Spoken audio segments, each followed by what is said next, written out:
Dr. Asad Arif Saab, I can share with you the format. The format of the program of this specific session would be as follows. First of all, I would be offering a few minutes of my own reflections on learning from Ghalib. Ghalib, as we know, is the legendary Urdu poet of India, of the subcontinent, that how Ghalib's teachings could be integrated into business education.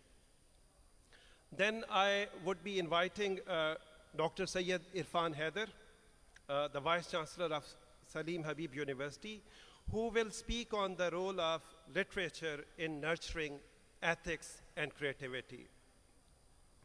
Then I would be inviting Mr. Wahaju Siraj, who is the Chief Executive Officer and co-founder of Nayatel, who will speak on the power of character, learning from Iqbal and other poets. And then I would be inviting Dr. Anjum Altaf, the former Dean at LUMS, who will speak on the loss of heritage, why and what to do about it.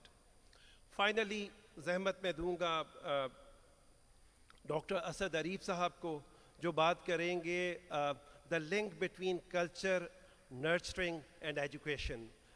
جیسا انہوں نے فرمایا کہ ہماری تہذیب کا اور تربیت کا تعلیم سے رشتہ، اس موضوع پر ہم ان سے بات سنیں گے. تو اگر آپ سلائڈ چلا دیں میری جی. تو let's start with my own 2 cents on what I learned from Ghalib and how I thought that learning from learning from Ghalib can be integrated into business education. Let me provide a context to this local learning and the local heritage. If we go to the context, the introduction, as we know, that local heritage, as I said, from South Asia and Middle East, unfortunately, it has been grossly ignored in our understanding and conceptualization of education, not only education, but also business education. So in this specific session or part of the session, my focus would be that how we can benefit from our local sources of knowledge, which in this specific instance is Ghalib. And the focus here is that kehte hain, Ghalib is said to be the emperor of communication. جو لفظ ہے ان کے لیے جو استعمال ہوتا ہے اردو میں نردوی سے، شہنشاہ سخن، کہ سخن کا جو بادشاہ ہے، جو کنورسیشن کا بادشاہ ہے، جو کمیونیکیشن کا بادشاہ ہے. ہم لوگ جو اپنی یونیورسٹیز میں بزنس کمیونیکیشن کو یا اور فارمز آف کمیونیکیشن کو پڑھاتے ہیں، what exactly can we learn from Ghalib؟ تو یہ ایک بیک گراؤنڈ ہے. سعدی کی بات آلریڈی ہو چکی ہے، لیکن سعدی بھی سخن کی بات کرتے ہیں. سعدی کہتے ہیں، ایک پرشین پوئم ہے، ان کا ورس ہے کہ until a man speaks, his flaws and his virtues would remain hidden. آپ میں سے جن لوگوں نے نہج البلاغہ پڑھی ہوئی ہے، آپ کو پتہ ہے کہ نہج البلاغہ میں ایک باقاعدہ قول ہے امام علی کا کہ انسان اپنی زبان کے نیچے چھپا ہوا ہے. یہ وہ قول ہے کہ جس کو شیخ سعدی شیرازی نے اس شعر میں بیان کیا ہے. آگے چلتے ہیں اور دیکھتے ہیں غالب کیا کہتے ہیں. اور غالب کی اگر ہم بات کریں تو Ghalib has a major contribution to Urdu literature, but not only to Urdu literature, but also to philosophy, our understanding of humanity, our understanding of universe. اور غالب کو جس طرح کا ماحول ملا تھا، جس طرح کے حالات ملے تھے، وہ بہت مختلف تھے. غالب has experienced colonization and colonial exploitation first hand. غالب نے براہ راست نہ صرف مشاہدہ کیا بلکہ تجربہ کیا. 1857 کی جنگ آزادی کے جو متاثرین تھے ان میں مرزا اسد اللہ خان غالب بھی شامل تھے. تو اس لیے ضروری ہے کہ وی ہیو ٹو انڈرسٹینڈ کہ غالب اگر کوئی بات کر رہے ہیں تو فقط وہ رومانس کی بات نہیں کر رہے، Ghalib also has a message for us. تو اس کی طرف چلتے ہیں. غالب کا میں نے آپ کو بتا دیا. میں نے آئیڈینٹیفائی کیا، جب میں نے غالب کو پڑھا تو I was able to identify 6 key pillars of internal communication from Ghalib's poetry. اکثر لوگوں کو, many of you already know that one major issue which is facing organizations, and let me say universities and business schools is the lack of psychological safety. Psychological safety نہیں ہوتی. اگر بات کریں گے وہ there used to be an annual instrument in Pakistan. They used to call it was an annual evaluation report. They used to call it ACR.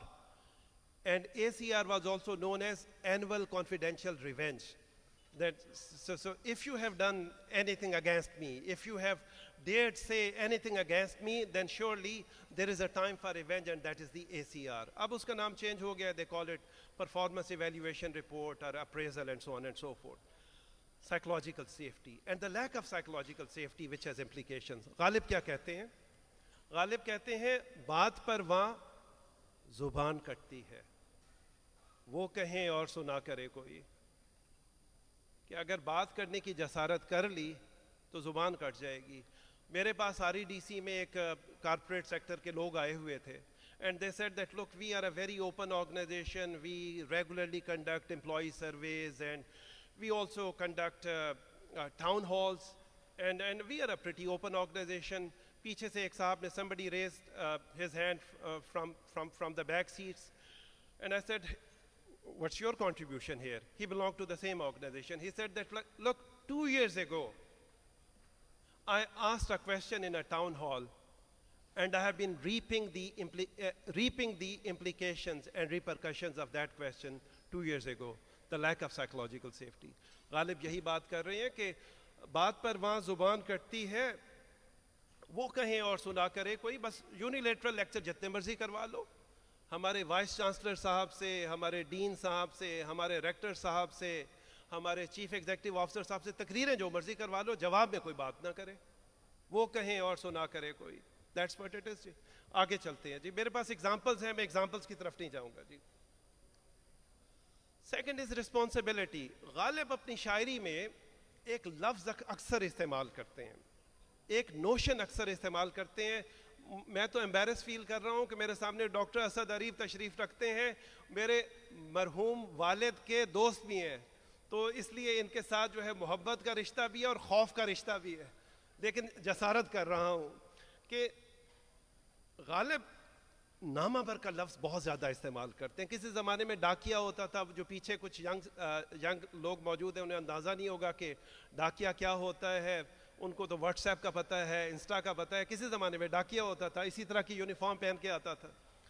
تو غالب talks about نامہ بر, غالب talks about the post main, Ghalib talks about قاصد. اب قاصد کی, نامہ بر کی خاص ذمہ داری ہوتی ہے. سو the messenger, the postman has a specific responsibility that they have to convey the message.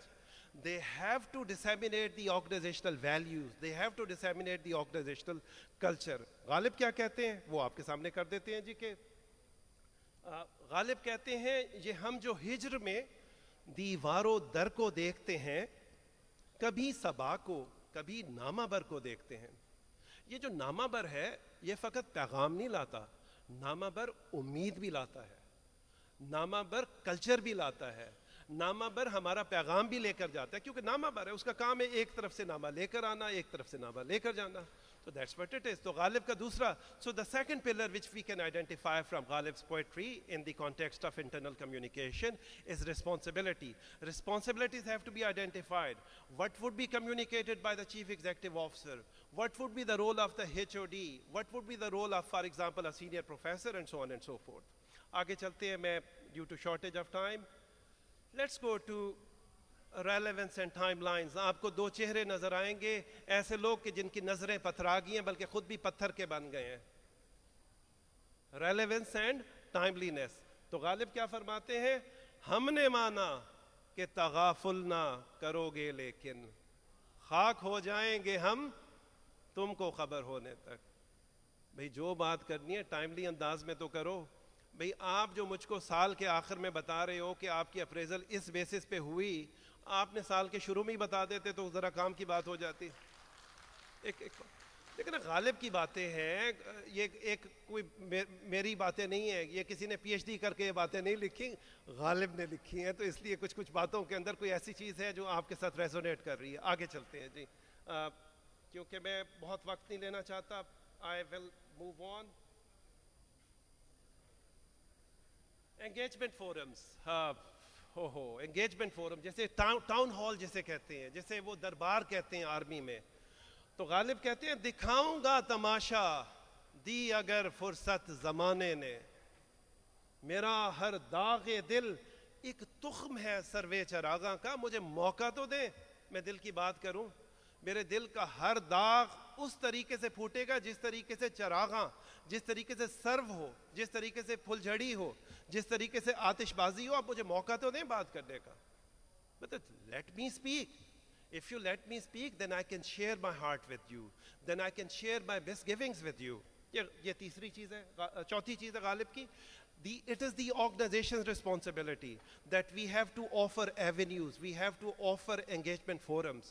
اگر engagement forums نہیں دیں گے، اگر اس طرح کے مواقع نہیں دیں گے تو بات نہیں ہوگی. That is number 4.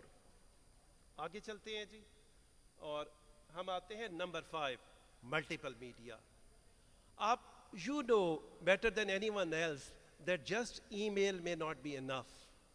Sending an email is never enough. We always have to follow up email with a telephone call, with a WhatsApp message. Look, I sent you an email 2 days ago. Can you please refer to paragraph number 2, which refers to you? And these are the timelines, and I would really appreciate if you could read that email and respond to that email. Multiple media. غالب کیا فرماتے ہیں؟ غالب کہتے ہیں دے کے خط منہ دیکھتا ہے نامہ بر، کچھ تو پیغام زبانی اور ہے. ٹھیک ہے، لکھی ہوئی بات آ گئی ہے، لیکن اس لکھی ہوئی بات کے اندر مزید وضاحت آنے والی ہے، مزید کوئی ہمارے دل پہ اثر آنے والا ہے، کوئی زبانی پیغام بھی آنے والا ہے، اور ہو سکتا ہے زبانی پیغام جو ہے تحریری پیغام کو مزید ایکسپلین کر دے. آگے چلتے ہیں جی. میں آخری پلر کی طرف آتا ہوں. the sixth and the final pillar which I was able to identify in Ghalib's poetry and philosophy, which is measuring and adapting. That look, whatever we are doing in our organizations, it is important for us to measure whether that specific message, whether that specific communication tool, was it effectual or not. What exactly are people saying about that?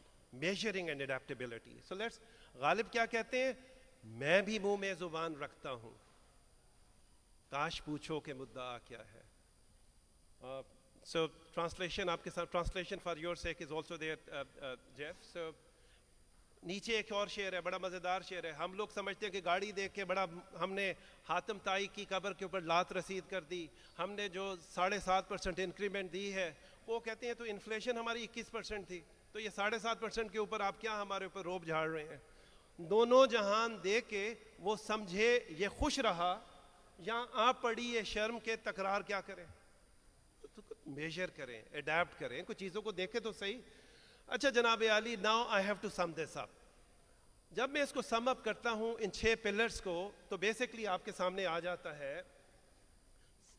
سب سے پہلی بات ہم نے کی تھی psychological safety کی، دوسری بات ہم نے کی رسپانسبلٹی کی جہاں نامہ بر کی بات کی، تیسری بات ہم نے کی ریلیونس اینڈ ٹائملینس کی، fourth thing was engagement forums, fifth was multiple media, and the sixth was measurement and adaptation.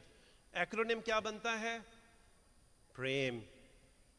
محبت سے ہی ہوگا کام، لو سے ہوگا، افیکشن سے کام ہوگا. وہ کہتے ہیں نا کہ زباں شیریں ملک گیری. پریم کے ساتھ امپلائیز کے ساتھ اپنے آپ کو انگیج کریں گے تو پھر کوئی گزارا ہو سکتا ہے. ڈنڈے کے زور والا کام پرانا ہے، وہ شاید 1900 میں کچھ میں ہوتا ہوگا. آج کے دور کے اندر 2026 کے اندر پریم is the way forward. So ladies and gentlemen, these were my random reflections on understanding from Ghalib and how Ghalib can be integrated. آپ کی زحمت پر معذرت اور بہت بہت شکریہ. اب میں دعوت دیتا ہوں اپنے دوست کو، ہمارے کولیگ کو، ڈاکٹر سید عرفان حیدر کو. ڈاکٹر عرفان حیدر تشریف لائیں گے اور ڈاکٹر عرفان حیدر لٹریچر کے بارے میں بات کریں گے. جی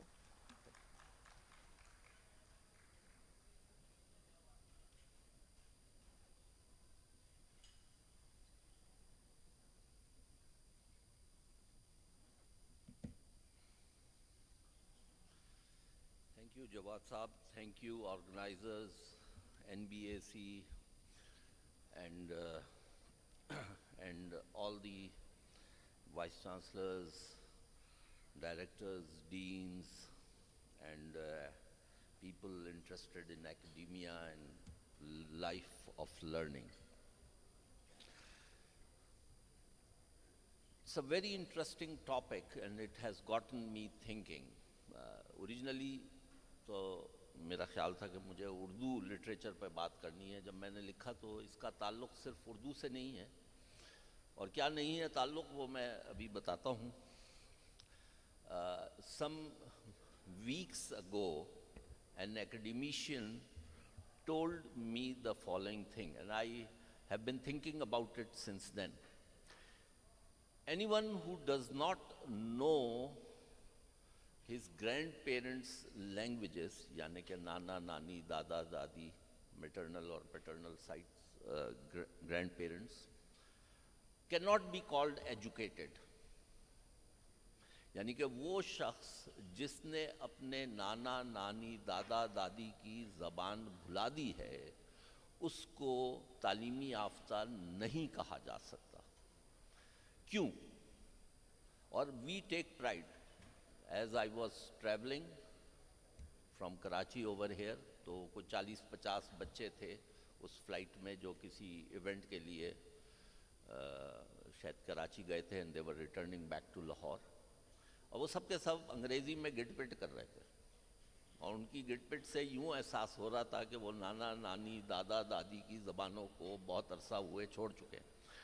اور اس کوٹیشن کے اندر گرینڈ پیرنٹس کا نام اس لیے استعمال کیا ہے کہ اب پیرنٹس وہ مادری زبان اور پادری زبان جو ہے نا وہ ختم ہو گئی ہے, پدری زبان, میں مذاق میں پادری بولتا ہوں. تو اس کے اوپر سوچنا ہے کیوں, why they cannot be called educated.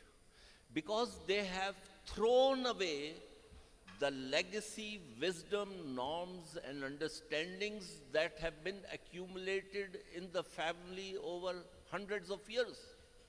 اس کے اندر ایک ایتھوس ہے, آپ کون ہیں, کہاں سے آئے ہیں, کہاں پہنچے ہیں. تو اس وقت ہم جہاں کھڑے ہیں اس کے پیچھے centuries of learning ہے جو which is encapsulated in the language that we speak. تو جب ہم زبان کو پھینک دیتے ہیں تو ہم ان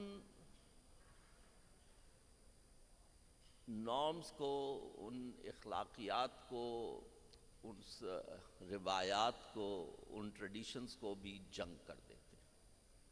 نتیجتاً ہمیں گالم گلوچ ہر جگہ نظر آ رہی ہے. پہلے زمانے میں سیاست کے اندر لوگ شاعری کے اندر اپنے خیالات کا اظہار کرتے تھے اور چپکانے کا کام بڑا زبردست ہوتا تھا. نواب زادہ نصر اللہ خان تو کونا مشق شاعر بھی تھے. اور اب سوائے لوگوں کے پاس گالم گلوچ, استہزاء, تذلیل, تحقیر اور تضحیک کے کچھ نہیں رہ گیا. تو there is a destruction that is happening around us. اچھا, اب اس کے اندر جو بات سمجھنے کی ہے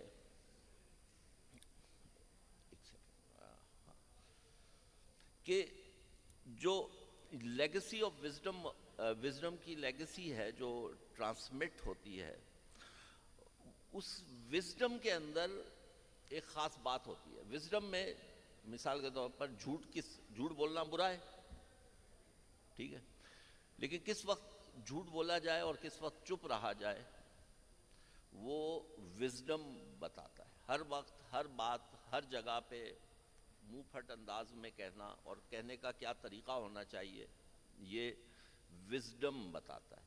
یعنی کہ وہی بات آپ غالب کے شعر کے ذریعے بھی کہہ سکتے ہیں اور وہی بات آپ لٹھ مار طریقے سے بھی کہہ سکتے ہیں.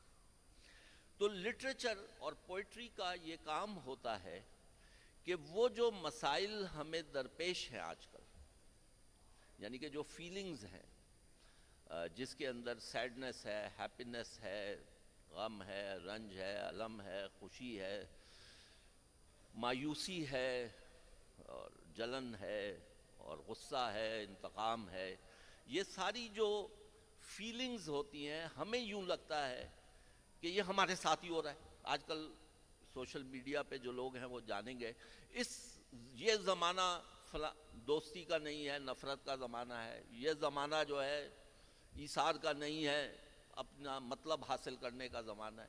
یعنی کہ یہ زمانہ کوئی پہلی دفعہ آیا ہے. یعنی کہ جب وہی خیال آپ غالب یا سودا یا کسی لٹریچر میں پڑھتے ہیں تو آپ کو پتہ لگتا ہے کہ یہ کیفیت تو آج سے 10,000 سال پہلے ہی بھی تھی. یعنی کہ وہ بھائی تھا جس نے بھائی کو ختم کیا تھا حابیل اور قابیل کے قصے میں. تو یہ زمانہ کوئی نیا زمانہ نہیں ہے. اور میں کراچی کے اندر کوئی 30 سال ہمیں وائلنس کا سامنا کرنا پڑا، اور میں اس کی بنیادی وجہ یہ سمجھتا ہوں کہ لوگوں میں سے ادب ختم ہو گیا تھا. اپنے جذبات کا شستہ انداز میں اظہار کہ آپ کی بات بھی دوسروں تک پہنچ جائے اور آپ اپنا کام بھی کر لیں اور لوگوں کو ناراض بھی نہ کیا جائے. تو اب لٹریچر کی جب بات آتی ہے تو ہم نے نہ اردو نہ انگریزی میرا خیال ہے اسکول میں سیکھی. بچپن سے کلاس 3 سے میں غالباً وہ فیروز سنس کی طلسم ہوش ربا اور داستان حمیر حمزہ اور بہت ساری اس زمانے میں فیروز سنس کی کتابوں کے اندر بہت سارا ویسٹرن کلاسیکل لٹریچر بھی ترجمہ کی صورت میں تھا. یعنی کہ ایچ جی ویلز کی جو کتابیں ہیں اور رائڈر ہیگرٹ کی ہیں اور برونٹے سسٹرز کی کہانیاں، یہ سب میں نے پہلے اردو میں پڑھی اور بعد میں انگلش میں پڑھی. تو جب ہماری جو علم ہے، ہماری جو روایات ہے، وہ ان لٹریچر سے کس طرح سے امپیکٹ ہوتی ہے. میں آ رہا ہوں اس بات کے اوپر کہ تو لٹریچر آپ کو اپنے پاس سے کنیکٹ کرتا ہے. آپ اپنے پریزنٹ سے اس وقت جو کیفیات مجھ پہ طاری ہیں ان کا میں کس طرح سے اظہار کروں اور کس طرح سے سمجھ سکوں، اس کا تعلق پریزنٹ سے بھی ہے اور لٹریچر کا تعلق ایک فیوچر سے بھی. تو انویزیبل مین ایچ جی ویلز والی کتاب کا ترجمہ ہم نے پتہ نہیں کب پڑھا تھا، کلاس 3-4 کے اندر.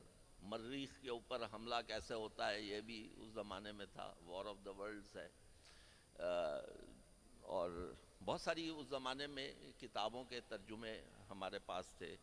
تو یہ جو فیوچر کی طرف دیکھنا ہے، اور آج کل آپ دیکھ لیں جو ڈیون آیا یا جو سائنس فکشن ہے جس کے اندر فیوچر کو انویژن کیا جاتا ہے، یا آئی روبوٹ ہے کتاب جس کے اندر 1955 کی کتاب ہے آئی روبوٹ، جس میں روبوٹس دنیا پہ قبضہ کر رہے ہیں. اس کا انویژن آئزیک آسیموو نے 1955 میں کر لیا تھا جب پوری دنیا میں 3 کمپیوٹر تھے شاید.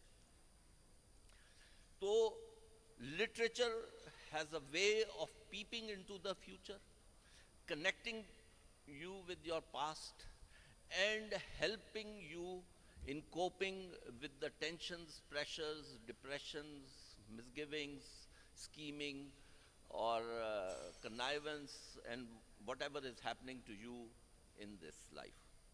تو یہ لٹریچر کا ایک پازیٹیو کام ہوتا ہے. اب بات آئے ایتھکس کی. ایتھکس جو ہے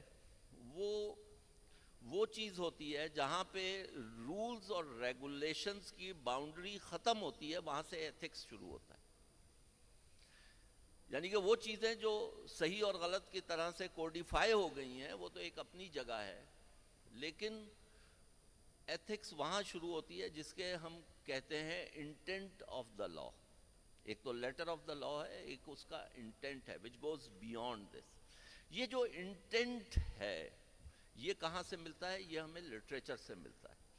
تو کس جگہ پہ کیا بات کرنی ہے, بڑوں کے ساتھ کیسا برتاؤ کرنا ہے, چھوٹوں کے ساتھ کیسا کرنا ہے, دوست کے ساتھ کیسا کرنا ہے, کسی دوست کی بے وفائی پہ کس طرح ایکٹ کرنا ہے, کسی بے وفا کی وفاداری کے اظہار کے اوپر کیسے خیالات کا اظہار کرنا ہے, یہ ساری چیزیں ہم کہاں سے سیکھتے ہیں؟ یہ ہمیں لٹریچر سے پتہ لگتی ہیں. اور یہ ہمارے اندر ایک ٹھہراؤ پیدا کرتی ہیں، ہمارے اندر ایک سینٹی پیدا کرتی ہیں. تو ایتھکس جو ہے کہ کہاں کیا چیز کرنی ہے، یہ بھی وزڈم کی طرح ایک کمپلیکس چیز ہے جو آپ لٹریچر سے سیکھتے ہیں. تو بچپن میں جو بہت ساری ایسی چیزیں ہیں کہ کس موقع پہ کیا کہنا ہے، وہ بڑے لوگوں کے اقوال زرعی اور ان کے کوٹیشنز کے ذریعے ہم سیکھتے تھے اور ہم نے سیکھا ہے. اور آج کل اس کے مقابلے میں فیس بک ہے جو آپ کو ہمیشہ الٹی چیز بتائے گا، ٹھیک ہے نا، کہ کس وقت کیا کرنا چاہیے. کسی نے پتھر مارا ہے تو ہاتھ تم اٹھا کے اینٹ مارو، اور اس قسم کے اقوال ہوتے ہیں. اس نے گالی دی ہے تو تم اس سے زیادہ سخت انداز میں بات کرو، وغیرہ وغیرہ. کوئی جھوٹ، کوئی سچ، سچ اور جھوٹ کی تمیز اس سے باہر ہے. تو لٹریچر کا ایک فائدہ یہ ہے. اور ایک اور جو سب سے اہم بات ہے کہ ایتھکس جو ہے وہ واٹ از ریٹن.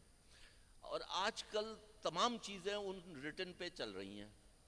ہمارے لارج لینگویج ماڈلز اے آئی کے جو ہیں، ان سب نے کیا کیا ہے کہ 270 بلین صفحات، اوپن اے آئی کا جو چیٹ جی پی ٹی ہے، اس نے 270 بلین صفحات ویب سائٹ کے 270 billion pages it had digested and is churning out the answers from that. لیکن جو ethics ہے it goes beyond what is written. تو you need something else.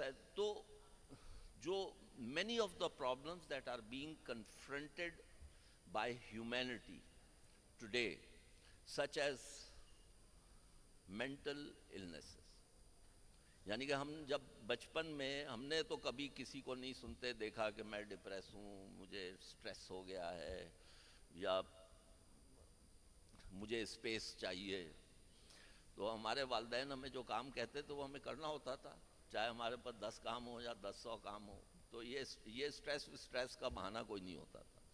تو آج کل سب لوگ احتیاط، ٹھیس نہ لگ جائے دل کے آپ گینوں کو، تو اس چکر کے اندر پڑے ہوتے ہیں. تو اب ہمیں بھی ڈر لگتا ہے اپنے بچوں سے بات کرنے میں.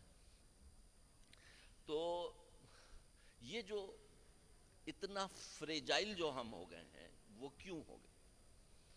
میرے نزدیک اس کی بھی وجہ یہی ہے کہ ہم اپنے جذبات اور احساسات کو سمجھتے ہیں کہ یہ صرف میرے ہی اندر زندگی میں پہلی دفعہ پوری ابتدائے آفرینش سے لے کر آج پہلی دفعہ میرے اوپر گزری ہے.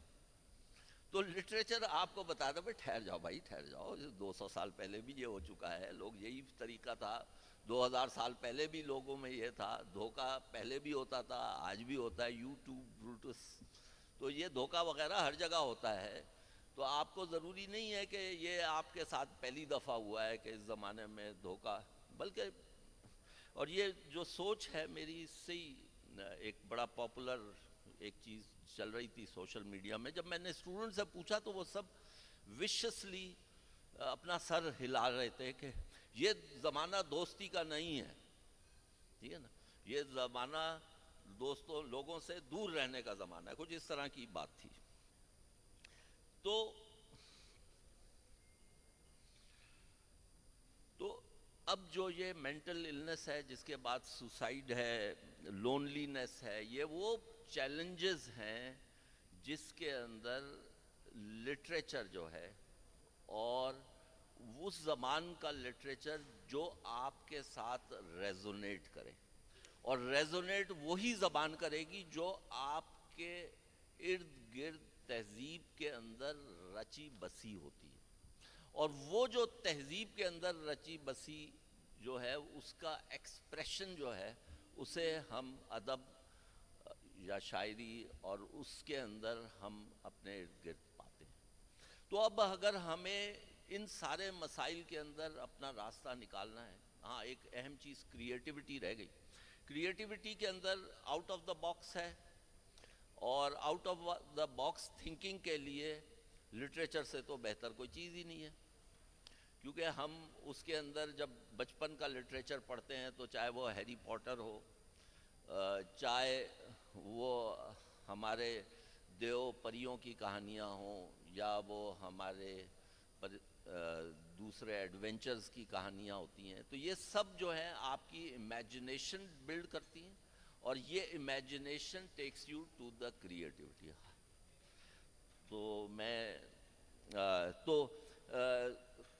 قصہ مختصر سمپل بات یہ ہے کہ ہمارے اس وقت کریٹیوٹی اور ایتھکس وہ چیلنجز ہیں جس سے ہم آج کل کا معاشرہ سروائیو نہیں کر سکتا کریٹیوٹی سے، اور ان سب چیزوں کے لیے امیجنیشن چاہیے، اس کے لیے سوچ چاہیے، اور اس کے اندر جو یونیکنیس آئے گی وہ آپ اپنے سینکڑوں سال کے ایکسپیرینس میں سے کوئی ہیرا تلاش کر کے کس طرح سے آگے بڑھنا ہے وہ دیکھنا ہے. آخری ایک جملہ اور میں کہوں گا کہ اس وقت ہماری تعلیم کو ان چیزوں کے اوپر فوکس کرنا چاہیے جو چیٹ جی پی ٹی نہیں بتا سکتا. ٹھیک، یعنی کہ وہ جو 272 بلین صفحات کے اندر جو اس نے ڈائجسٹ کیا ہے وہ آپ کو کیا بتائے. تو وہ ہماری فیلنگز ہیں، وہ ہمارے احساسات ہیں، وہ ہمارے ایکسپیرینسز ہیں، وہ ہماری کانشسنس ہے. تو ہمارا جو فوکس ہونا چاہیے ان چیزوں کے اوپر چاہیے. ہم انسان کیوں ہیں، انسان اور مشین میں کیا فرق ہوتا ہے، یہ وہ سارے آج کل سوالات ہیں جو زیر بحث ہیں، اور اس کے لیے میرا خیال ہے لٹریچر سے بہتر جو بھی ہماری اپنی مادری یا گرینڈ پیرنٹس کی زبان ہے اس سے ہمیں اکتساب کرنا چاہیے. شکریہ بہت.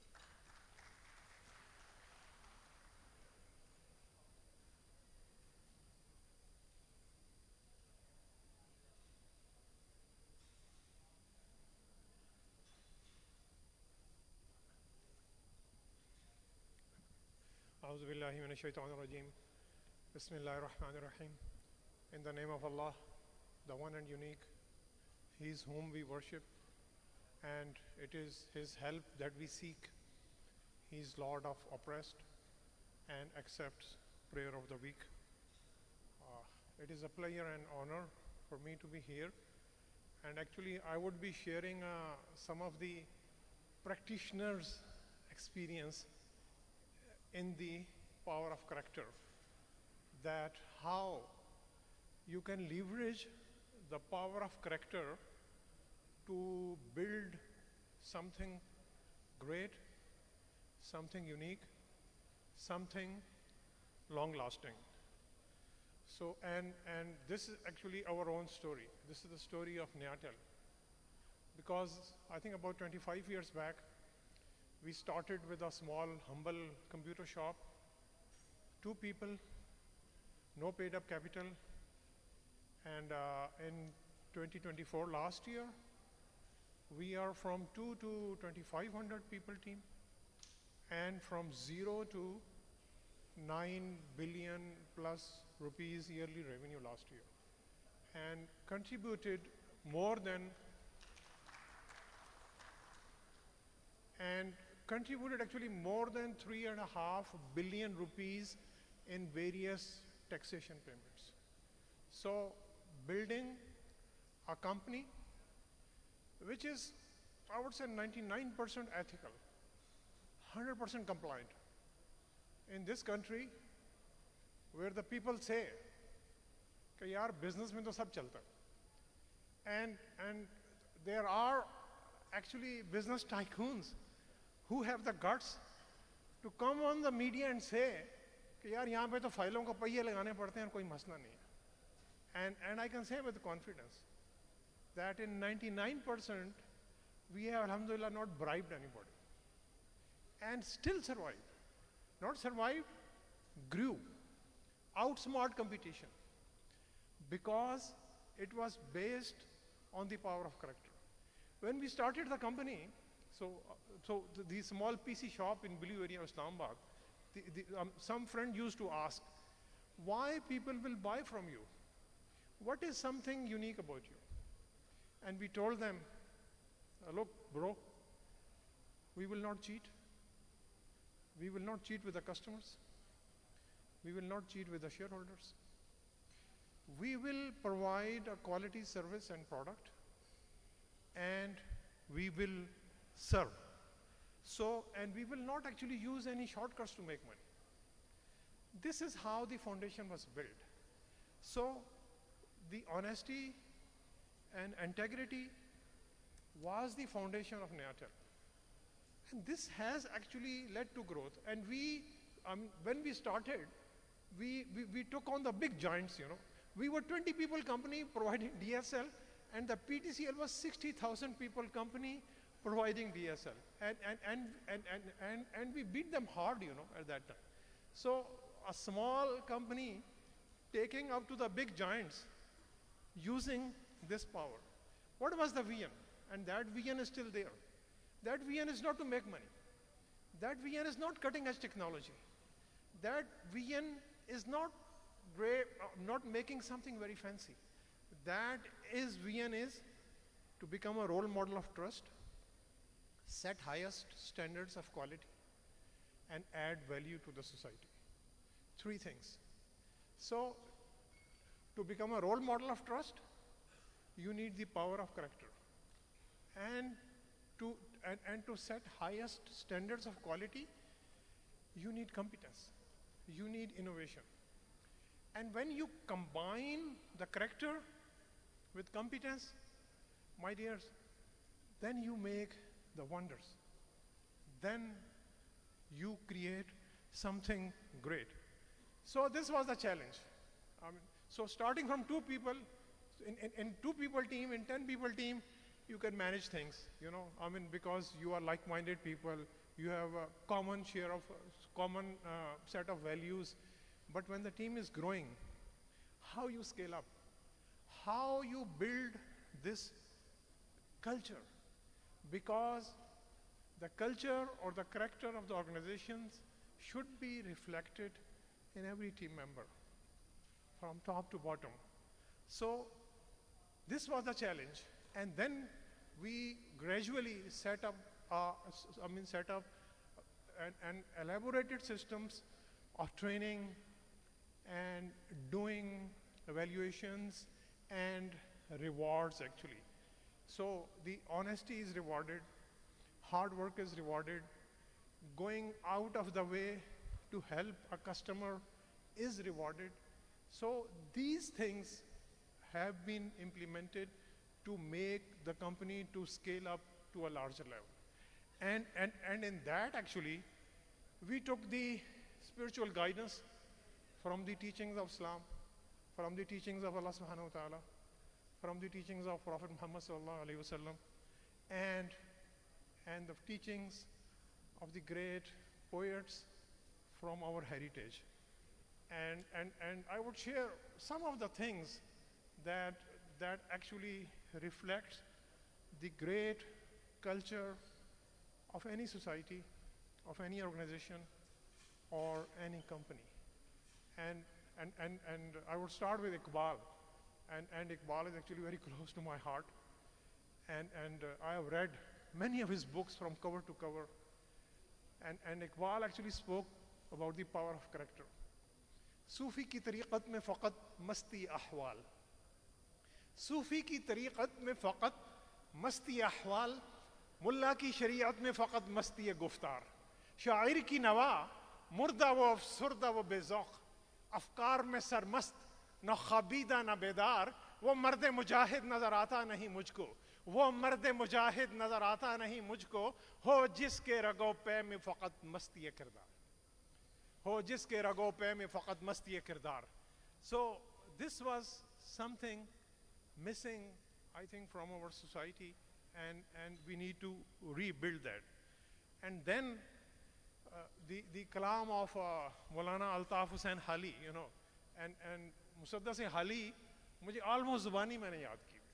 And I'm a great fan of Maulana Altaf Hussain Hali, and I would share some of the things that he has said very eloquently. یار ہم کہتے ہیں یار فری ٹائم نہیں ہے، تو فری ٹائم کہاں سے ملے گا؟ فراغت سے دنیا میں دم بھر نہ بیٹھو، فراغت سے دنیا میں دم بھر نہ بیٹھو، اگر چاہتے ہو فراغت زیادہ. جہاں رام ہوتا ہے میٹھی زبان سے، جہاں رام ہوتا ہے میٹھی زبان سے نہیں لگتی کچھ اس میں دولت زیادہ. مصیبت کا ایک ایک سے احوال کہنا, مصیبت کا ایک ایک سے احوال کہنا, مصیبت سے ہے یہ مصیبت زیادہ. کرو دوستو پہلے آپ اپنی عزت, کرو دوستو پہلے آپ اپنی عزت, جو چاہو کرے لوگ عزت زیادہ. فرشتے سے بہتر ہے انسان بننا مگر اس میں لگتی ہے محنت زیادہ. مگر تو this is the power of some great words, and they actually scarcely apply to what we do. And then the kalam of Sultan Bahu, I think that also applies very scarcely. tasbih pheri te dil nahi phirya, tasbih pheri te dil nahi phirya, ki lena tasbih phad ke hu. علم پڑھیا تے ادب نہ سکھیا, علم پڑھیا تے ادب نہ سکھیا, کی لینا علم نو پڑھ کے ہو.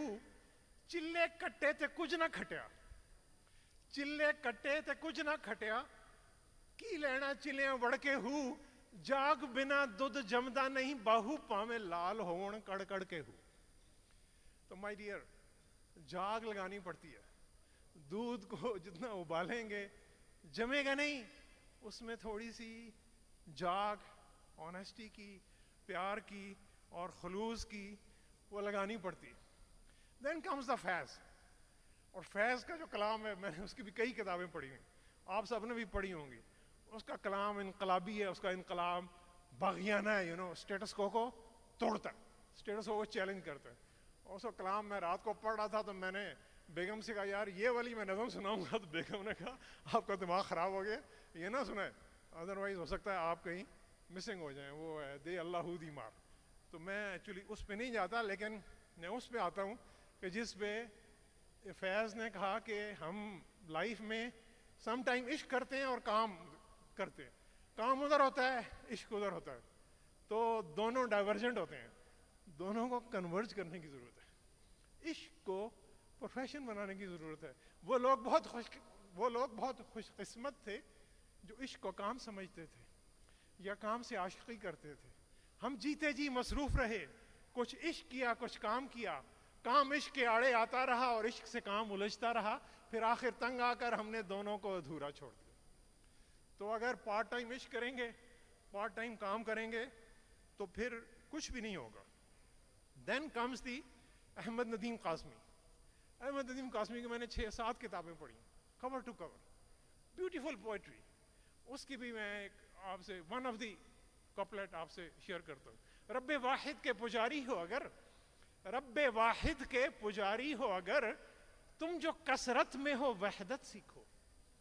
رب واحد کے پجاری ہو اگر, تم جو کثرت میں ہو وحدت سیکھو. ریزہ ریزہ ہی اگر رہنا ہے اپنے صحراؤں سے وسعت سیکھو. صرف حیرت ہی نہیں آئینوں میں, صرف حیرت ہی نہیں آئینوں میں, ان سے اظہار حقیقت سیکھو. صرف رنگت ہی نہیں پھولوں میں, صرف رنگت ہی نہیں پھولوں میں, ان سے نگہت کی بھی حکمت سیکھو. ایک آنسو بھی نہ روکو دل میں اور خوش رہنے کی عادت سیکھو. مجھ کو کیا علم ریا کے فن کا, مجھ سے سیکھو تو محبت سیکھو, مجھ سے سیکھو تو محبت سیکھو.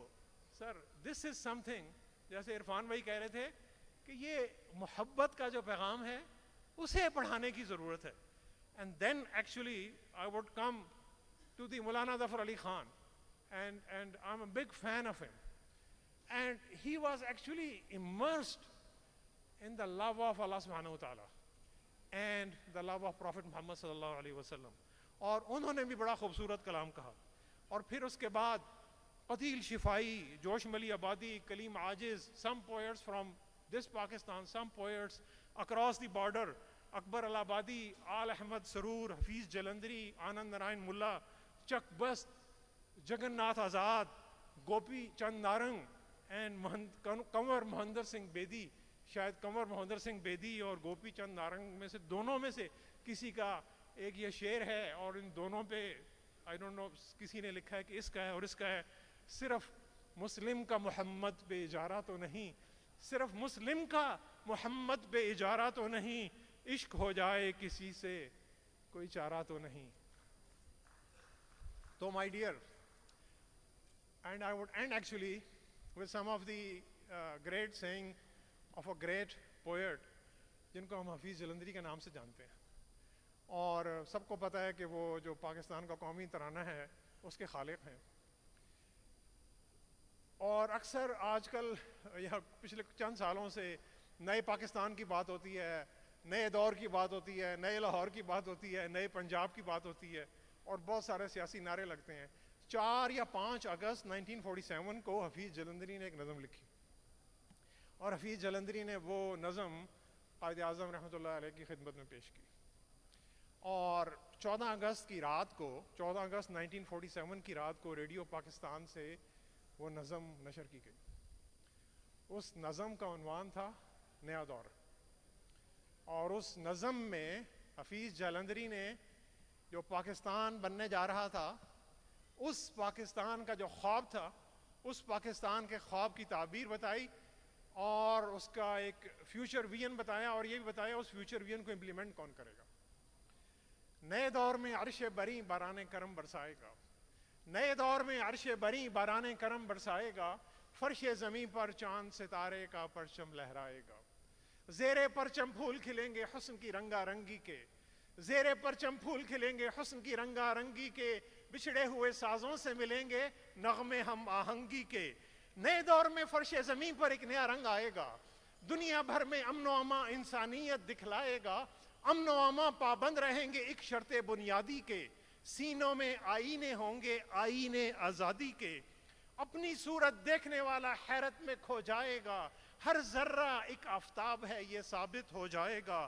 نئے دور میں نوع بشر کا اصلی جوہر چمکے گا, نئے دور میں نوع بشر کا اصلی جوہر چمکے گا, مٹی میں رلتا سونا کندن بن کر دمکے گا. نئے دور میں نشہ اتر جائے گا شخصی قوت کا, نئے دور میں نشہ اتر جائے گا شخصی قوت کا, برسر بزم عام چلے گا دور جام اخوت کا.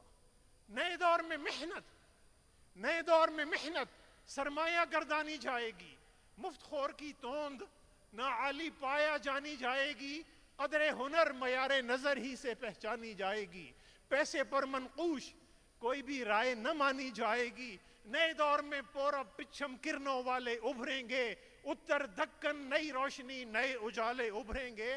پوچھنے والے پوچھتے ہیں یہ نیا دور کب آئے گا, پوچھنے والے پوچھتے ہیں یہ نیا دور کب آئے گا. میں کہتا ہوں پیارے جب تم لاؤ گے تب آئے گا. اٹھو صدق و یقین کے ساتھ بڑھو اصلاح حال کرو, نئے دور کا نئے دور کے گھر میں استقبال کرو. Thank you very much.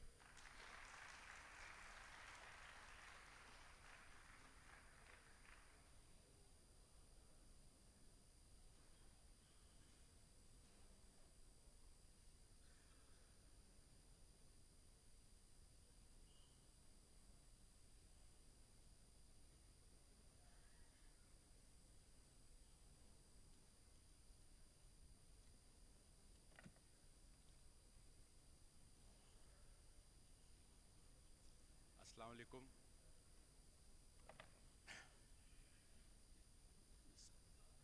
Us session کا عنوان جب میں نے دیکھا integrating heritage and folk wisdom into business education, تو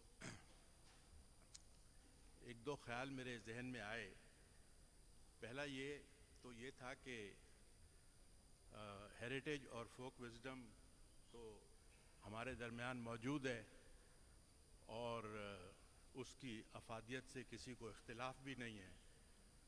تو اب اس وقت اس کی ضرورت کیوں محسوس ہو رہی ہے, اور خاص طور پر بزنس ایجوکیشن میں اس کی ضرورت کیوں محسوس ہو رہی ہے.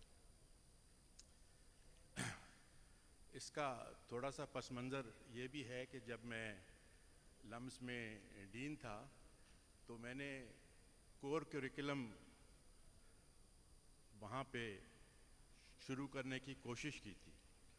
اس کی سب سے زیادہ مخالفت بزنس اسکول اور انجینئرنگ اسکول سے آئی تھی کہ ہمارے نصاب میں اس چیز کی جگہ نہیں ہے. ہمارے اسٹوڈنٹس بہت زیادہ پہلے سے مصروف ہیں. بہرحال تو یہ دو سوال ہیں کہ ہم اپنی وراثت سے کیوں کٹ گئے, اور دوسرا یہ کہ اس کی اب بزنس میں کیا ضرورت ہے. تو یہ الگ الگ سوال ہیں, میں ان کو الگ الگ ان کا جواب بھی دوں گا. تو دیکھیں, وراثت کا تو یہ ہے کہ ایک ہماری ادبی وراثت ہے جس کا بہت ذکر ہوا, غالب ہیں, اقبال ہیں. یہ پوری جو ایک ریکارڈڈ وراثت ہے وہ آپ بہت پیچھے سے شروع کر سکتے ہیں کہ آپ سقراط ہیں, ارسطو ہے, ملٹن ہیں, شیکسپیئر ہیں, بہت. تو یہ سب جو ہے ساری دنیا کی جو حکمت ہے, جو وزڈم ہے, وہ اس لٹریچر میں, جیسے پہلے آپ نے کہا, وہ اس میں موجود ہے, اور یہ کسی نہ کسی زبان میں ریکارڈ ہوئی ہوئی ہے. تو اس پہ دسترس کے لیے ہمیں کوئی نہ کوئی زبان جاننی چاہیے. اب اگر آپ ہمارے اسکول میں دیکھیں تو ہمارے اسکول کے نظام میں ہم کسی بھی زبان پر طالب علموں کو عبور نہیں دیتے. نہ انہیں ہماری زبان آتی ہے, نہ انہیں کہیں اور کی زبان آتی ہے, اس سطح پہ کہ وہ ادب پڑھ سکیں. ہاں, وہ گفتگو تو کر سکتے ہیں. تو جب زبان ہی نہیں آتی ہے تو پھر آپ اس زبان میں لکھے ہوئے ادب پہ کیسے دسترس حاصل کریں گے؟ تو وہ بات وہیں ختم ہو گئی. The game is over. تو ریکارڈڈ ہیریٹیج ورثہ جو ہے وہ ہمارے پاس موجود ہے, اس کی افادیت ہمیں معلوم ہے, مگر ہم اس پہ دسترس نہیں رکھ سکتے کیونکہ ہمیں زبان پہ عبور نہیں ہے. تو چلیں, یہ بات ختم ہو گئی. اب جو لوک ورثہ ہے, فوک وزڈم, اس میں لٹریسی اور خواندگی کی ضرورت نہیں ہے. وہ تو جیسے کہا آپ نے کہ وہ نسل در نسل چل رہا ہے, اور جب لٹریسی نہیں بھی تھی اس وقت بھی بہت وہ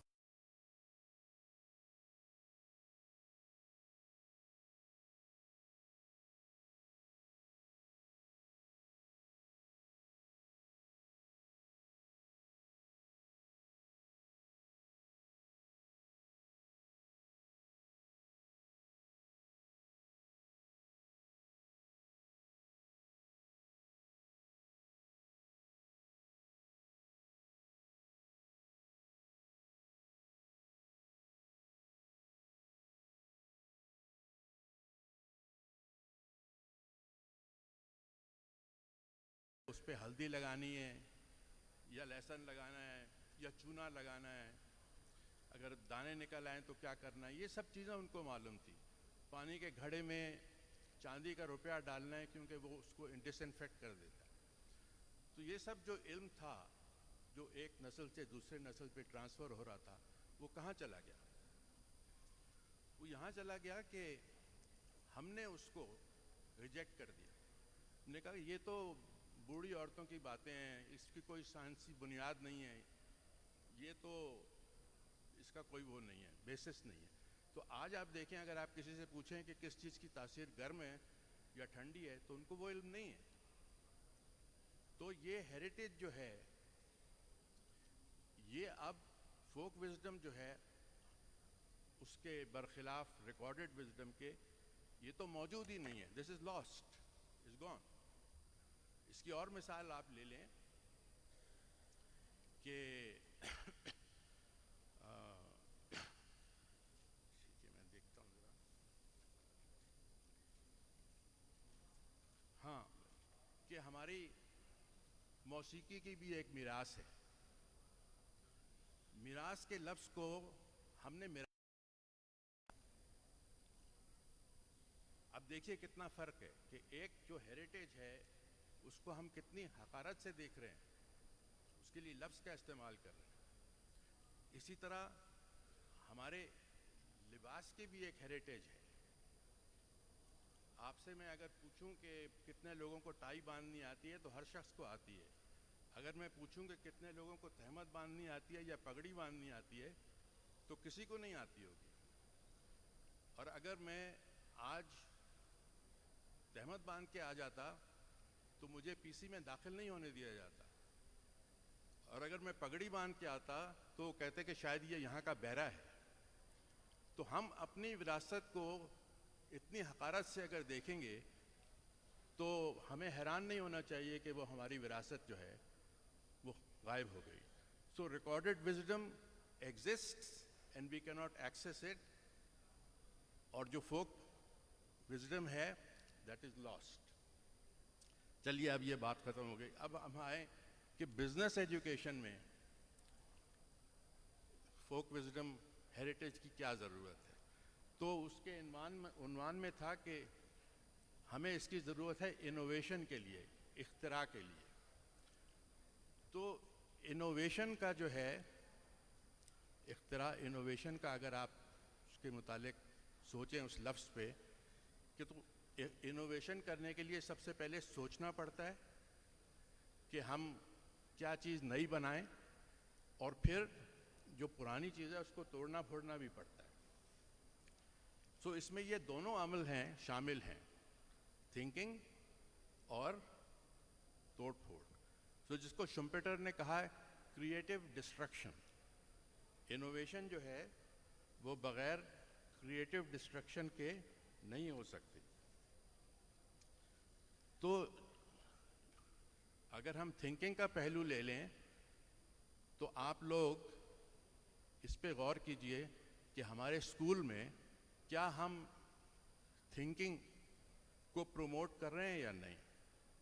میری گزارش یہ ہوگی کہ آپ سب لوگ یکساں قومی نصاب جو ہے ذرا دیکھیں اگر آپ نے نہیں دیکھا, اور پھر آپ یہ فیصلہ کریں کہ ہم تھنکنگ کو پروموٹ کر رہے ہیں یا نہیں کر رہے ہیں. اگر ہم نہیں کر رہے پروموٹ تو پھر ہمیں انوویشن کی بات نہیں کرنی چاہیے. ٹھیک ہے. اور دوسرا حصہ جو ہے اس کا وہ ہے توڑ پھوڑ, جس کے لیے انگریزی کا لفظ ہے سبورشن. تو ہمیں کیا چیز چاہیے اگر ہم واقعی انوویشن چاہتے ہیں؟ We need subversive thinking. Subversive thinking, اور سبورسو تھنکنگ آپ کو ہماری ساری وراثت میں مل جائے گی. تو غالب کہتے ہیں کہ کیا فرض ہے کہ سب کو ملے ایک سا جواب, آؤ نہ ہم بھی سیر کریں کوہ طور کی. ٹھیک ہے. اور غالب بھی یہ کہتے ہیں دیکھیں, ٹو بی ریڈیکل اینڈ سبورسو, ہر چیز کو الٹا سیدھا کر دیں. کعبے میں جا بجائیں گے ناقوس, اب تو باندھا ہے دیر میں احرام. اس سے زیادہ overturn. So he forces you to think. اور اقبال کی بہت بات ہوئی تو اقبال نے یہ بھی کہا ہے توڑ پھوڑ میں کہ جس کھیت سے دہقاں کو میسر نہ ہو روزی, اس کھیت کے ہر خوشائے گندم کو جلا دو. So break it up if it is not working. لیکن سب سے زیادہ سبورسو تھنکنگ جو ہے وہ یہاں نہیں آپ کو ملے گی. اگر آپ کو سب سے زیادہ سبورسو تھنکنگ چاہیے تو آپ بلے شاہ پڑھیں. وہ کیا کہتے ہیں کہ مسجد ڈھا دے مندر ڈھا دے جو کوئی ڈھیندا. بریک اٹ اپ. تو دا کوشچن ناؤ از کہ ہم بلے شاہ اپنے اسکول میں کیوں نہیں پڑھاتے؟ Why not? ایک تو یہ بات ہے کہ ہم بلے شاہ پڑھائیں کیسے کہ ہم نہ تو اپنی تعلیم اردو میں دے رہے ہیں, medium of instruction is English, اور مقامی زبان بطور مضمون بھی نہیں ہم پڑھا رہے. تو بلے شاہ لوگ کہاں سے پڑھیں گے؟ ٹھیک ہے. مگر زیادہ اہم بات یہ ہے کہ سبورسو تھنکنگ جو ہے وہ دو دھاری تلوار ہے. It's a double edged sword. وہ آپ صرف بزنس اسکول میں ایم بی اے میں نہیں پڑھا سکتے. یہ سب چیزیں ہیریٹیج کی چیزیں ہیں, یہ جب تک آپ بچپن سے نہیں پڑھیں گے یہ آپ ہیریٹیج 101 میں نہیں پڑھا سکتے. اور ہم بچپن سے اس لیے نہیں پڑھا سکتے کہ جب 5 سال کا بچہ اسکول میں آتا ہے تو ہم یہ نہیں کہہ سکتے کہ یہ اکاؤنٹنٹ بنے گا یا لائر بنے گا, جہاں کہیں غلطی سے سوشیولوجسٹ یا سوشل سائنٹسٹ تو نہیں بن جائے گا. اگر ہم نے ان سب کو سبورسو تھنکنگ سکھا دی تو پھر تو بہت مشکل آ جائے گی. فیض صاحب کا ذکر ہوا کتنے زبردست باغی تھے، تو فیض صاحب اتنے سال جیل میں کیوں رہے؟ Subversive thinking is not something you can take lightly. بڑا اس کے لیے دل گردہ چاہیے. اور جہاں پر بھی illegitimate رول ہوگا وہاں subversive thinking کی کوئی گنجائش نہیں ہے. It is subversive. دیکھیں میں آپ کو مثال دیتا ہوں کہ امریکہ کی جو سدرن اسٹیٹس تھیں جہاں سلیو لیبر تھا، وہاں ان کے اسٹیٹس کے آئین میں لکھا ہوا تھا کہ اگر کوئی سلیو پڑھتا لکھتا پایا گیا تو اس کو ہماری طرح کوڑے لگیں گے اور جرمانہ ہوگا، اور اگر کوئی سفید فام شخص کسی کو پڑھاتا ہوا پایا گیا تو اس کو بھی کوڑے لگیں گے اور سزا ہوگی. کیوں؟ اس کی وجہ کیا ہے؟ اس کی وجہ یہ ہے کہ اگر وہ سیاہ فام لوگ پڑھ لکھ جاتے تو وہ ان سے پوچھتے، بھائی یہ آپ کے آئین میں لکھا ہوا ہے کہ all men are born free، تو ہم کیوں غلام ہیں؟ سو جب کوئی شخص سوچنا اس کو آ جاتا ہے اور وہ سوال پوچھتا ہے تو وہ پھر اس طرح کے سوال بھی کرتا ہے کہ آپ لوگ ہم پہ حکومت کیسے کر رہے ہیں؟ What is your legitimacy? سو یہ ہمارا نصاب جو میں نے آپ کو قومی یکساں نصاب کہا ہے، یہ غلطی سے ایسا نہیں ہے. It is deliberately like this, کیونکہ یہ سوچ کی قوت کو معوف کرنا چاہتا ہے. سو یہ اتنی آسانی سے انوویشن نہیں آ جائے گی. اس کے بعد جو ہے اب یہ سوال آتا ہے کہ اگر ایسی صورت حال ہے تو ہمیں کرنا کیا ہے؟ جو ہماری ہیریٹیج موجود ہے، میں ابھی یہ میری کتاب ہے تھنکنگ ود غالب، میرے ہاتھ میں موجود ہے، آپ کے ہاتھ میں بھی موجود ہو سکتی ہے. یہ great Sufi wisdom of Bulleh Shah یہ موجود ہے، آپ سب لکھ سکتے ہیں. تو یہ جب موجود ہے مگر اس پہ ہماری دسترس نہیں ہے کیونکہ ہمیں زبان نہیں آتی. جتنے شعر یہاں پڑھے تھے اگر ہم آج کے اسکول کے بچے کو پڑھا دیں تو اس کو آدھے سے زیادہ تو سمجھ نہیں آئے گا. اس کو کعبے میں جا بجائیں گے ناقوس، وہ پوچھے گا ناقوس کیا چیز ہے؟ دیر میں باندھا ہے، اب تو باندھا ہے دیر میں آرام، دیر کیا چیز ہے؟ We don't know. تو جب ووکیبلری نہیں ہے، جب ہم نے اپنے سارے نصاب میں سے یہ جتنی ادب کی باتیں ہوئیں یہ ہمارے اسکول کے نصاب میں تو نہیں ہے، جب ہم نے وہاں سے نکال دیا تو دین وی ہیو لاسٹ اٹ. تو ہمیں کرنا کیا ہے؟ تو کرنا یہ ہے کہ دو تین باتیں ہیں. یہ چیز یہ کہ ہم وی can not find a way around it. ہم یہ نہیں کر سکتے کہ ہم اپنا ورثہ سلیکٹیو ورثہ لے لیں کہ جو ڈینجرس چیزیں ہیں ان کو باہر رکھ دیں، جو سیف ہیریٹیج ہے اس کو لے لیں، یا ہم صرف بزنس اسکول میں پڑھا دیں. یہ چیزیں نہیں ہو سکتی. تو اگر ہمیں انوویشن کرنی ہے تو وہ انوویشن آپ کو یہ سوچنا ہے کہ ہمیں اپنا اسکول کا جو نصاب ہے اس میں کیا انوویشن کرنی ہے. It requires thinking. That is what requires thinking, and that is where we need to be innovative. وہ مجھے یہ یاد آ رہا ہے کہ ایک ایرانی اسکالر تھے، وہ لائبریری آف کانگریس میں عمر خیام پہ لیکچر دے رہے تھے. ساری آڈینس جو تھی وہ امریکنوں کی تھی. تو وہ تھوڑی دیر کے لیے رک گئے. میں نے کہا میں آپ کو کیسے بتاؤں کہ ایران میں شاعری کا کیا مقام ہے؟ What is its place in Persian culture? تھوڑی دیر سوچتے رہے، پھر کہنے لگے you know poetry to the Persians is like what baseball is to you.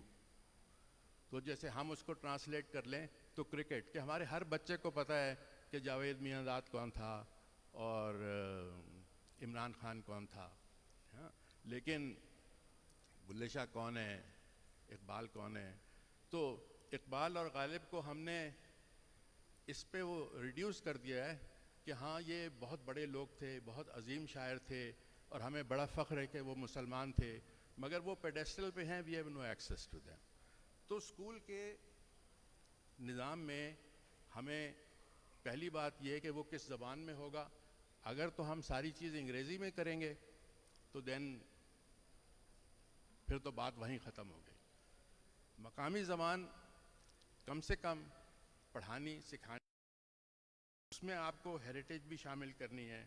اس میں سب سے بڑی بات ہے کہ سوچنے کی آزادی ہونی ہوگی. اگر نہیں ہوگی تو دیکھیں وداؤٹ تھنکنگ آپ کچھ بھی نصاب میں ڈال دیں. 40 سال سے دیکھیں کہ ہمارے نصاب میں کتنی مذہب کی کتنی باتیں ہیں، اور مذہب کی باتیں بھی ہونی چاہیے کہ وہ بھی بزنس کہ کس طرح سے اخلاقیات، آنیسٹی، یہ سب ہم مورل چیزیں سکھا رہے ہیں. اس کا مقصد یہی ہے کہ اس میں مورل چیزیں ہوں. مگر 40 سال کے پڑھانے کے بعد مورالٹی تو اور کم ہو گئی. تو وداؤٹ تھنکنگ، اور یہ مذہب اسی لیے ہے نصاب میں کیونکہ مذہب پہ آپ سوال نہیں اٹھا سکتے. It is deliberately there because you can't question it, right? تو اگر ہم سب جو HEC والے بھی بیٹھے ہیں، اگر ہماری سائنسی سوچ ہے تو ہمیں کم سے کم یہ تو سوچنا چاہیے کہ ہم 40 سال سے یہ چیز کر رہے ہیں اور یہ کامیاب نہیں ہو رہی تو ہمیں اس کو بدلنا چاہیے. اگر ہم یہ سوچ نہیں سکتے یا ہم یہ سوچنے سے ڈرتے ہیں، سبورسو تھنکنگ، ہم اس سے اگر ڈرتے ہیں تو بات وہیں ختم ہو گئی. تو بس آخر میں یہ کہوں گا کہ یہ جو ہمیں انوویشن چاہیے، تبدیلی چاہیے، یہ ہمیں اسکول کے نصاب میں چاہیے. اور اگر ہمیں یہ سوچنا ہے کہ یہ نصاب ایسا کیوں ہے، اور اگر اس کو ہم بدل نہیں سکتے یا بدلنا نہیں چاہتے تو ہمیں یہ وشفل تھنکنگ جو ہے انوویشن کی، یہ نہیں کرنی چاہیے. ہم سب کو مل کے اس پہ آواز اٹھانی چاہیے. ہمیں کہنا چاہیے کہ یہ نصاب ہمارے ملک کے لیے نقصان دہ ہے، ہمیں اسے بدلنے کی ضرورت ہے. ٹھیک ہے، اوکے. تو جو ہم پہ نصاب امپوز کیا ہوا ہے اس کو ہمیں پروٹیسٹ بھی کرنا ہے اور اس کو ریزسٹ بھی کرنا ہے. اور دیکھیے ریزسٹنس پہ میں بس بات ختم کرتا ہوں کہ ہمارے ورثے میں کربلا کا بہت مایہ ناز معرکہ بھی شامل ہے. اگر ہم اس کے متعلق سوچیں گے تو ہمیں ہر چیز پہ بیعت کرنا جو ہے اس کو رد کرنا پڑے گا. We have to resist. شکریہ.